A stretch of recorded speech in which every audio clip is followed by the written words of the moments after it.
আসসালামু আলাইকুম। আমি একটা ফেসবুক পেজ অটোমেশন করেছি। দেখেন এখানে 5 মিনিট আগে একটা অটো পোস্ট হয়েছে। এটা আমি কিভাবে করলাম সেটা আমি আপনাদেরকে দেখাচ্ছি। যেটা আমি NI10 প্ল্যাটফর্ম থেকে করেছি। এখন যাই আমরা NI10 প্ল্যাটফর্মে। দেখেন এখানে একটা আমি অটোমেশন করছি। সেটা হলো শিডিউল ট্রিগার থেকে শুরু হবে এবং ফেসবুক পেস্ট এবং লুপ দিয়ে আবার শুরু হবে। এখানে 5টা পোস্ট সে 10 মিনিট পর পর করবে। একটা অ্যাক্টিভ করা হয়েছে, যেটা শিডিউল ট্রিগার আমি করেছি প্রতিদিন 6টায় এবং 5টা পোস্ট করবে। দেখেন সেটা এখন আমি এটা ম্যানুয়াল করে আপনাকে দেখাচ্ছি। এটা আমি এক্সিকিউট অর ফলো দিলাম। এখানে আমি খেয়াল করি এখানে 5 মিনিট আগে পোস্ট হয়েছে। এখন এই যে 5 মিনিট, এখানে 6 মিনিট আগে আমার ওয়ার্ক ফ্লোটা এখানে রান হয়েছে, কাজ করতেছি। একটু আমাদের সাথে থেকে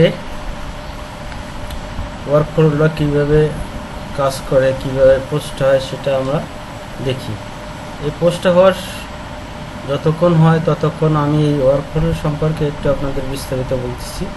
এটা আমি একটা HTTP নোটের মাধ্যমে একটা নিউজ ডাটা API থেকে নিউজ কালেক্টরে সেই অনুসারে আমি পোস্টটা ক্রিয়েট করতেছি এবং বেসিক LLM থেকে এখানে ইফ নোটের মাধ্যমে আমি ChatGPT প্রো মিনির মাধ্যমে এটা ফেসবুক পেজে অটো পোস্ট করেছি ফেসবুক গ্রাফ API মাধ্যমে, যেটা খুব সহজেই করা যায়।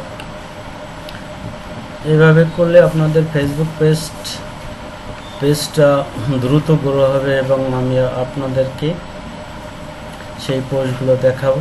দেখেন পোস্টটা হয়ে গেছে, যেটা আমরা ফেসবুক পেজে একদম রিয়াল দেখতেছি।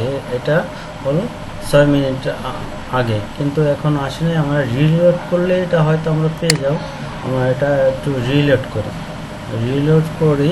দেখেন জাস্ট নাও কত সুন্দর একটা পোস্ট করছে। এখানে সে সুন্দর মতো একটা টেক্সট দিছে। এখানে অনেক সুন্দর টেক্সট দিছে, পিকচারটা অনেক সুন্দর হচ্ছে, যেটা আসলেই খুব সুন্দর। এভাবে যদি ফেসবুক পেজে আমরা প্রতিদিন পোস্ট করতে থাকি তাহলে আমাদের ফেসবুক পেজটা অনেক বড় হবে। ধন্যবাদ আমাদের এত সময় সাথে থাকার জন্য।